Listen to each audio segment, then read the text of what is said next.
আসসালামু আলাইকুম। সাউথটেক পরিবারের পক্ষ থেকে সবাইকে স্বাগতম এবং অভিনন্দন জানাচ্ছি। আজকের এই ভিডিওটি অত্যন্ত গুরুত্বপূর্ণ। আশা করি এই ভিডিওর মাধ্যমে সেলফের অসংখ্য গ্রাহক উপকৃত হবে এবং অনেকের মনে জমে থাকা বিভিন্ন প্রশ্নের উত্তর এই ভিডিওতে পাওয়া যাবে। যেহেতু প্ল্যাটফর্ম দিন দিন বড় হচ্ছে, এখানে সব রকমের মানুষ দিন দিন যুক্ত হচ্ছে। আর বাংলাদেশের মানুষ যেহেতু ধর্মপরায়ণ, তাদের মধ্যে সেলফে কাজ করা এবং আয় করা ইসলামী শরীয়তের দৃষ্টিকোণ থেকে কতটুকু গ্রহণযোগ্য তা জানার আগ্রহ সবসময়ই থাকবে। তারই আলোকে আমরা আপনাদের এই গুরুত্বপূর্ণ প্রশ্ন বা জিজ্ঞাসাটি সম্পর্কে বিস্তারিত আলোচনা করে ধারণা দেওয়ার চেষ্টা করব। আজকের আলোচনাটি আমরা শুরু করব একটি প্রশ্ন দিয়ে। প্রশ্নটি হচ্ছে, সেলফে কাজ করে আয় করা শরীয়ত সম্মত কিনা? সেলফে কাজ করে আয় করা শরীয়ত সম্মত কিনা এটি নির্ভর করে কোরআন এবং হাদিসের মূল নীতির উপরে। সুতরাং কোরআন এবং হাদিসের আলোকে যদি কোনো ব্যবসা হারাম হয়ে থাকে, তাহলে সেটিকে হালাল করার শক্তি কারো নেই। একইভাবে যে কোনো ব্যবসা যদি কোরআন হাদিসের মূলনীতি অনুযায়ী হালাল হয়ে থাকে, সেটিকে হারাম সাব্যস্ত করার শক্তি বা অধিকারও কারো নাই। সুতরাং এবার আমরা দেখব কোরআন এবং হাদিসের আলোকে সেলফে কাজ করে আয় করা হারাম নাকি হালাল। ইতিমধ্যে আমরা লক্ষ্য করেছি কোনো গ্রাহক বা ব্যক্তিবিশেষ এ বিষয়ে জানার আগ্রহ প্রকাশ করেছেন।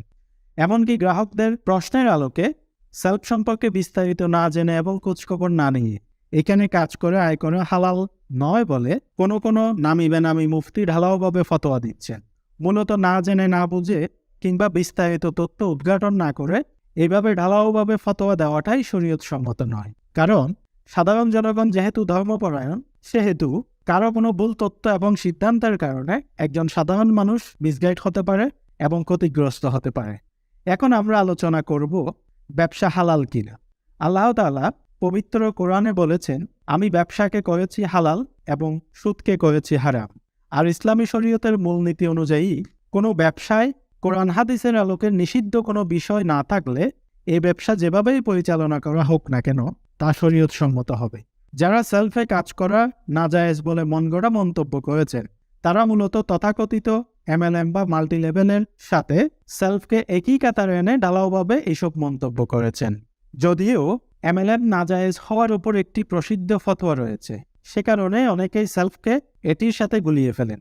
সুতরাং আমরা এখন যাচাই করে দেখব MLM বিজনেসের উপরে যে ফতোয়াটি রয়েছে সেখানে শরীয়ত বহির্ভূত হওয়ার যে বিষয়গুলো উল্লেখ রয়েছে সেই বিষয়গুলো সেলফে বিদ্যমান কিনা। এখানে আমাদের বক্তব্য স্পষ্ট যে MLM বিজনেস শরীয়ত সম্মত না হওয়ার ব্যাপারে যে সকল বিষয় বা উপাদানগুলো সামনে আনা হয়েছে সেগুলো যদি সেলফ বিজনেস প্ল্যাটফর্মে বিদ্যমান থাকে তবে তা অবশ্যই জায়েজ বা শরীয়ত সম্মত হবে না। তবে যদি MLM বিজনেস বা যে কোনো সাধারণ বিজনেসে নাজায়েজ বা হারাম হওয়ার শরীয়তের যে বিষয়গুলো মাপকাঠি হিসেবে আনা হয় সে বিষয়গুলো যদি সেলফে পাওয়া না যায়, তবে সেলফে বিজনেস করে আয় করা শরীয়ত সম্মত নয় বলার অধিকার কারো থাকতে পারে না। সুতরাং চলুন আমরা একে একে দেখব শরীয়ত বহির্ভূত কোনো কর্মকাণ্ড সেলফের বিজনেস পলিসিতে আছে কিনা।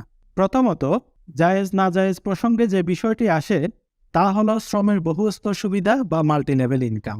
ইসলামী শরীয়ত অনুযায়ী শ্রমবিহীন আয় এবং আয়বিহীন শ্রম বৈধ নয়। এখানে শ্রমের বহুস্তর সুবিধা বা মাল্টি লেভেল ইনকামকে শ্রমবিহীন আয় হিসেবে দেখা হয়। এ বিষয়টি আমরা পর্যালোচনা করে দেখেছি। এখানে শরীয়ত নিষিদ্ধ হওয়ার জন্য শ্রমবিহীন আয়টিই উদ্দেশ্য, কিন্তু বহুস্তর সুবিধাটি এখানে উদ্দেশ্য নয়। আমরা মনে করি শ্রমের বহুস্তর সুবিধায় শ্রমবিহীন আয়ের বিষয়টি ওভারকাম করা যায়, তবে শ্রমের বহুস্তর সুবিধা শরীয়ত সম্মত হতে কোনো বাধা নেই। কারণ অসংখ্য বড় বড় ট্রেডিশনাল কোম্পানিগুলোতেই বহুস্তর ভিত্তিক ইনকাম সুবিধা রয়েছে। যেমন একটি ট্রেডিশনাল কোম্পানিতে 10 জন SR যদি তাদের সেন্স টার্গেট ফিল আপ করে, তবে টেরিটরি ম্যানেজার সেখান থেকে বোনাস পেয়ে থাকেন। আর এখানে টেরিটরি ম্যানেজার SR এর পিছনে ভূমিকা পালন করে। একইভাবে টেরিটরি ম্যানেজাররা যদি তাদের টার্গেট ফিল আপ করে তাহলে RSMরা বোনাস পায়, এবং RSMরা যদি টার্গেট পূরণ করে তাহলে DSMরা বোনাস পায়। মূলত এখানে মূল সেন্সটা জেনারেট করেছে SR। বাকি প্রত্যেকটি স্তরে SRদের পেছনে প্রত্যেকেই যার অবস্থান থেকে ভূমিকা পালন করছেন। SRরা যদি সেন্স জেনারেট করতে না পারে তাহলে একজন হেড অফ মার্কেটিংও তার স্যালারি ডিজার্ভ করতে পারে না। এটি একটি ট্রেডিশনাল মার্কেটিং পলিসি এবং পৃথিবীর বড় বড় কোম্পানিগুলো এভাবেই তাদের সেন্স জেনারেট করে। সুতরাং যেহেতু সবাই এখানে যার স্তরে শ্রম এবং ভূমিকা রাখছেন, তাই বিষয়টি শরীয়ত সম্মত হবে। কিন্তু কেউ যদি কোনো স্তরে কোনো ধরনের শ্রম এবং ভূমিকা না রেখেই এই বোনাস সুবিধা দাবি করে, তবে তার ট্রেডিশনাল বিজনেসেও শরীয়তসম্মত হবে না। সুতরাং একইভাবে সেলফের ক্ষেত্রেও কেউ যদি শ্রমের এই বহুস্তর সুবিধা নিতে হয়, তবে ওই ব্যক্তিকে তার নিচের স্তরগুলোতে শ্রম এবং ভূমিকা রাখতে হয়। এমনকি কোনো ব্যক্তি যদি সেলফে তার নিম্ন স্তরগুলোতে ভূমিকা না রেখে শ্রমবিহীন আয় করার চিন্তা করে, তবে তার শরীয়তের নীতি অনুযায়ী শ্রমবিহীন আয় হওয়ার কারণে ওই ব্যক্তিকে কোম্পানি শোকজ করে এবং প্রয়োজনে তার এই সুবিধা বন্ধ করা হয়। এমনকি তার নিম্ন স্তরের কোনো ব্যক্তি যদি তার উচ্চ স্তরের কোনো ব্যক্তির বিরুদ্ধে ভূমিকা না রাখার অভিযোগ তোলে এবং তা প্রমাণিত হয়, তার নিম্ন স্তরের ওই ব্যক্তিকে উচ্চ স্তরের ওই ব্যক্তি থেকে সরিয়ে নেওয়া হয়। এবং এখানে ডান বাম করে আনলিমিটেড নিম্ন স্তর বিশিষ্ট পিরামিড স্কিম রাখা হয় নাই। ফলে ডান বা বামের কোনো এক স্তরে টার্গেট ফিল আপ না হলে কমিশন ফ্ল্যাশ দেওয়ার কোনো সুযোগ নেই। এবং এখানে সর্বোচ্চ 15 স্তর পর্যন্ত শ্রমের বহু স্তর সুবিধা পাওয়া যায়। সবচেয়ে মজার ব্যাপার হলো, এখানে শ্রমের বহু স্তর সুবিধা বা মাল্টিলেভেল ইনকাম যেটি দেওয়া হয়, সেটি সম্পূর্ণ কোম্পানির প্রফিটের অংশ থেকেই দেওয়া হয়। এবং এখানে বিক্রিত সকল প্রোডাক্ট এবং সার্ভিস ট্রেডিশনাল বিজনেসের সাথে সামঞ্জস্য রেখেই সমস্ত মূল্যগুলো নির্ধারণ করা হয়। এখানে এমন কোনো প্রোডাক্ট পাওয়া যায় না যে প্রোডাক্ট বহু স্তর ইনকাম সুবিধা দেওয়ার জন্য কোনো অতিরিক্ত প্রাইস নির্ধারণ করা হয়েছে। সুতরাং বাজারের প্রোডাক্ট এবং সার্ভিসের যে মূল্য, হুবহু একই মূল্যে যদি কোম্পানি প্রোডাক্ট বা সার্ভিস বিক্রি করে, সেখান থেকে কোম্পানির প্রফিটের যে অংশ হাতে থাকে, তা থেকে যদি বহু স্তরের ব্যক্তিদের মধ্যে যারা শ্রম এবং ভূমিকা রাখছে তাদেরকে ইনকাম সুবিধা দেওয়া হয়, এখানে গ্রাহক পর্যায়ে কোনো ব্যক্তি ক্ষতিগ্রস্ত হওয়া এবং প্রতারিত হওয়ার কোনো সুযোগ বা সম্ভাবনা থাকছে না। আমরা ইসলামিক শরীয়ত বলতে মোদ্দা কথায় এটাই বুঝি যে কোনো বিজনেসের মাধ্যমে ব্যক্তি বিশেষ ক্ষতিগ্রস্ত বা প্রতারিত না হলে সেটি অবশ্যই শরীয়ত সম্মত। সুতরাং সেলফে শ্রমের বহু স্তর সুবিধা বা 15 স্তর সুবিধা থাকলেও এখানে শ্রমবিহীন আয় এবং আয়বিহীন শ্রমের এমনকি কেউ ক্ষতিগ্রস্ত বা প্রতারিত হওয়ার কোনো উপাদান নেই। সুতরাং শুধুমাত্র বহুস্তর সুবিধা বিদ্যমান থাকার কারণে সেলফের বিজনেস পলিসিকে নাজায়েজ বলা সমীচীন নয় বলে আমরা মনে করি। শ্রমবিহীন বিনিময় এবং বিনিময়বিহীন শ্রম ইতিমধ্যে আমরা আলোচনা করেছি। সেলফে কোম্পানির পলিসি অনুযায়ী শ্রমবিহীন বিনিময় সম্ভব নয়, আর শ্রম দিয়ে যে বিনিময় পাচ্ছে তাও কোম্পানির প্রফিটের অংশ থেকেই। সুতরাং এইটি নিয়ে আর বিস্তারিত আলোচনা খুব বেশি কিছু নেই। এবার আসি বিনিময়বিহীন শ্রম। সেলফে বিনিময়বিহীন শ্রমেরও কোনো উপাদান বিদ্যমান নেই। যে যতটুকু বিক্রয় করবে তার নির্ধারিত কমিশন ইনস্ট্যান্ট পেয়ে যাবে। এখানে লেফট বা রাইট না মিললে কমিশন পাওয়া যাবে না, এরকম কোনো শর্ত নেই। এবার আসি, একই চুক্তির জন্য অন্য একটি চুক্তিকে শর্ত করা জায়েজ নয়। এক্ষেত্রে দেখা যায় বিভিন্ন MLM কোম্পানিগুলোতে ডিস্ট্রিবিউটরশিপ নেওয়ার জন্য কোনো একটি প্রোডাক্ট বা প্যাকেজ ক্রয় করা বাধ্যতামূলক করা হয়। যেহেতু এখানে ডিস্ট্রিবিউটরশিপ নেওয়ার জন্য প্রোডাক্ট ক্রয় করাটাকে শর্ত হিসেবে জুড়ে দেওয়া হয়, ফলে গ্রাহক ওই নির্দিষ্ট প্রোডাক্টটি চড়া মূল্যে ক্রয় করতে বাধ্য হয়, আর এই চড়া মূল্য থেকেই ডিস্ট্রিবিউটরদের কমিশন নির্ধারণ করা হয়। এভাবে শর্ত জুড়ে দিয়ে নির্দিষ্ট প্রোডাক্টের মূল্যকে বর্ধিতকরণ করে গ্রাহক থেকে অতিরিক্ত চার্জ আদায় করা শরীয়ত সম্মত নয়। তবে এই ক্ষেত্রে এই পদ্ধতি সেলফের সাথে সাদৃশ্য নয়। সেলফে ডিস্ট্রিবিউটরশিপ নেওয়ার জন্য কোনো একটি প্রোডাক্ট ক্রয় করাকে শর্ত করে না। সেলফের ক্ষেত্রে ডিস্ট্রিবিউটরশিপ এবং প্রোডাক্ট ক্রয় সম্পূর্ণ আলাদা আলাদা বিষয়। ডিস্ট্রিবিউটরশিপ নেওয়ার জন্য সেলফে 500 টাকা পেমেন্ট করতে হয়। এই টাকাটি শুধুমাত্র অ্যাকাউন্ট রেজিস্ট্রেশন করার জন্য নেওয়া হয় না, বরং 500 টাকার বিনিময়ে তাকে এখানে প্রিমিয়াম সাবস্ক্রিপশন বা বিজনেস সাবস্ক্রিপশন সুবিধা দেওয়া হয়। যেহেতু এখানে 500 টাকার বিনিময়ে তাকে বেশ কিছু প্রিমিয়াম সুবিধা দেওয়া হচ্ছে, সুতরাং এখানে একটি বিনিময় সংগঠিত হচ্ছে। তবে বিনিময়ের ক্ষেত্রে শর্ত হলো সামঞ্জস্যতা। যদি এমন হয় যে 500 টাকার একটি পণ্য 5000 টাকার বিনিময় নির্ধারণ করা হচ্ছে, তবে তা শরীয়ত সম্মত হবে না। কিন্তু যদি বিষয়টি এমন হয় যে সাধারণ বুদ্ধি বিবেচনা এবং মানবিক জ্ঞানে বোঝা যায় যে 500 টাকার বিনিময়ে তৎসম মূল্য বা তার চেয়ে অধিক মূল্যের পণ্য বা সেবা অথবা সুবিধার সাথে বিনিময় করা হচ্ছে, তবে তা শরীয়ত বহির্ভূত হওয়ার কোনো কারণ নেই। একইভাবে আমাদের একটি প্রফেশনাল আর্নিং কোর্স রয়েছে, যার বিনিময় মূল্য নির্ধারণ করা হয়েছে 2000 টাকা। সুতরাং সাধারণ বুদ্ধি বিবেচনায় কোর্সের কন্টেন্ট এবং কোয়ালিটি যদি নিম্নমানের হয়ে থাকে এবং এর মূল্য নির্ধারণ যদি সাধারণ বুদ্ধি বিবেচনায় ছড়া মূল্য মনে হয় থাকে, তবে তা শরীয়ত সম্মত হবে না। এই বিষয়টি বিবেচনায় রেখে আমরা একটি সাধারণ জরিপ চালিয়ে আমাদের কোর্সের মূল্যমান নির্ধারণ করার চেষ্টা করেছি, যা অধিকাংশ ব্যক্তি 5 থেকে 10,000 টাকার মূল্যমান প্রদান করার চেষ্টা করেছে। তারই আলোকে আমাদের এই কোর্সটি আমরা 2,000 টাকা মূল্য নির্ধারণ করেছি। সুতরাং এখানেও পণ্য বা সেবার বিনিময় হয়েছে এবং তা কোনোভাবে চড়া মূল্য নয়। আবার ডিস্ট্রিবিউটরশিপ নেওয়ার জন্য কোনোভাবেই এই কোর্সটি ক্রয় করার শর্ত নয়, বরং কোর্সটি কেউ ক্রয় করলে তার সাথে প্রিমিয়াম সাবস্ক্রিপশনটি ফ্রিতেই দেওয়া হয়। ফলে এখানে শরীয়ত বহির্ভূত কোনো লেনদেন এবং বিনিময় সংগঠিত হচ্ছে না বলে আমরা মনে করি। এখন আসি অর্জিত হওয়া না হওয়ার অনিশ্চয়তা, যেটাকে শরীয়তের ভাষায় বাইউল গারার বলা হয়। এটি এমন একটি বিষয় যার মাধ্যমে গ্রাহক শ্রম দেওয়ার পরেও তার বিনিময় পাওয়া না পাওয়ার ব্যাপারে অনিশ্চয়তা থেকেই যায়। এক্ষেত্রে মাল্টিলেভেল কোম্পানিগুলো ডিস্ট্রিবিউটরকে লোক এনে দিতে পারলে ইনকাম দিতে পারে, অন্যথায় পারে না।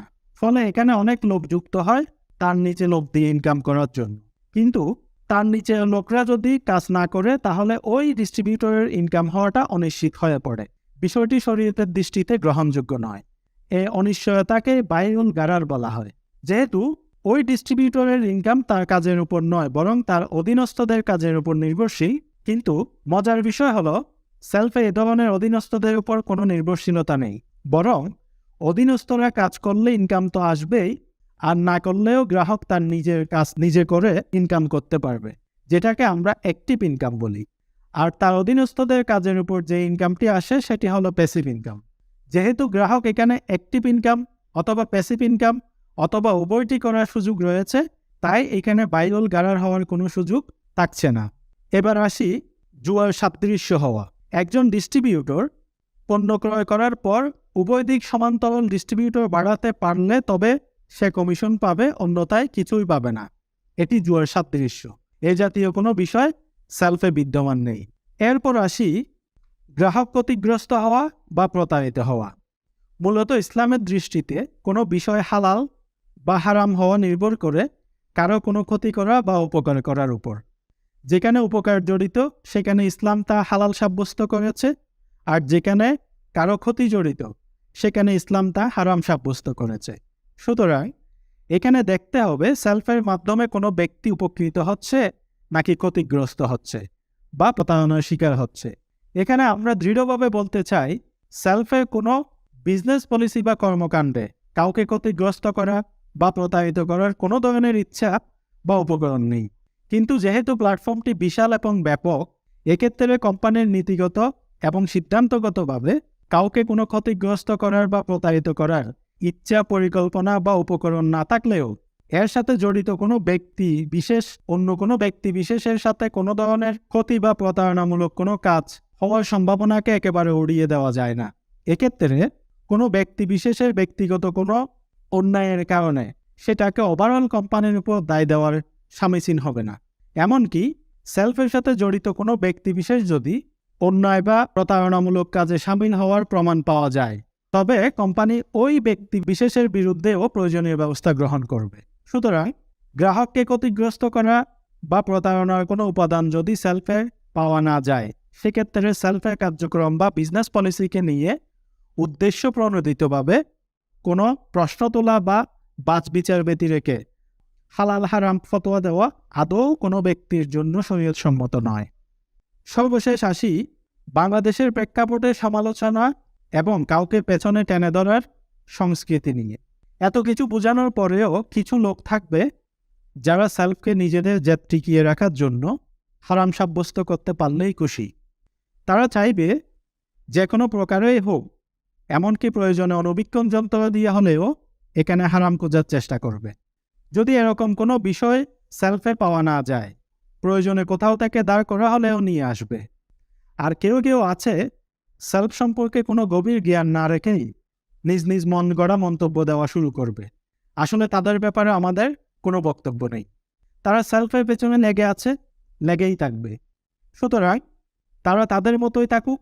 একটা কথা আছে, হুতুম পেঁচে দিনের বেলায় চোখ বন্ধ করে থাকে সূর্যকে না দেখার জন্য। তাই বলে কি বাকি সকল মানুষ এবং অন্যান্য জীবজন্তু সূর্যের আলোকে এড়িয়ে চলছে? সুতরাং যার কাজ সে করতে থাকুক, তারা যতই পিছনে টেনে ধরার চেষ্টা করুক, আমরা নিরন্তর সামনে এগিয়ে যাব ইনশাআল্লাহ। মন্তব্য কখনো গন্তব্য ঠেকাতে পারে না। যতক্ষণ পর্যন্ত আমরা নিজেরা সত্যের উপর থাকব, ততক্ষণ বিজয় ঠেকাতে কেউ পারবে না। আবার ইদানিং কিছু কিছু লোক সেলফি ভুল ধরতে গিয়ে এখানে মেয়েদের পোশাক বিক্রয়, প্রোডাক্টে মেয়েদের ছবি আসে, প্রোগ্রামে মেয়েদের কণ্ঠ শোনা যায়, ভিডিওতে ব্যাকগ্রাউন্ড মিউজিক বাজে ইত্যাদি টুকিটাকি ভুল ধরার চেষ্টা করেছে। তাদের চেষ্টাকে আমরা সাধুবাদ জানাই। তারা আছে বলেই আমরা নিজেদেরকে শুধরানোর সুযোগ পাই। কিন্তু তারা যে দায়িত্ব পালন করছে তার জন্য যে তারা কোনো পারিশ্রমিক নিচ্ছে না, এজন্য তাদের প্রতি আমাদের খুব মায়া হয়। তো তাদের প্রতি আমাদের একটা প্রশ্ন, আপনারা যদি এত কড়াকড়িভাবে পর্দা মানেন, তবে ইন্টারনেট, ফেসবুক, ইউটিউব বা স্মার্টফোন কিভাবে চালান তা জানতে আমাদের খুব ইচ্ছে করে। এমনকি তারা রাস্তাঘাটে কিংবা বাজারে যায় কিনা, পথে মেয়েদের সাথে দেখা হয় কিনা, বিলবোর্ডের বিজ্ঞাপন চোখে পড়ে কিনা, এটাও খুব জানতে ইচ্ছে করে। সুতরাং কেউ এগিয়ে যেতে দেখলে তাকে পিছন থেকে টেনে ধরা খুব সহজ, কিন্তু কাঁধে কাঁধ মিলিয়ে তাদের সাথে এগিয়ে যাওয়াটা কঠিন। যারা এসব কাল্পনিক প্রপাগান্ডা নিয়ে সেলফের পিছনে বিনা পারিশ্রমিকে সময় দিয়ে যাচ্ছেন, তারা কয়জন মানুষকে অর্থনৈতিকভাবে প্রতিষ্ঠিত হওয়ার ব্যাপারে সহযোগিতা করেছেন বা কয়জন মানুষের কর্মসংস্থান তৈরি করেছেন, সেটাও আমাদের খুব জানতে ইচ্ছে করে। খেয়াল করে দেখবেন, এই লোকগুলো তারা যারা নিজেরা ব্যক্তি জীবনে কোনো প্রোডাক্টিভ কাজে নেই, আছে শুধু মুখের বলিয়ার মানুষের পিছনে সমালোচনা করা।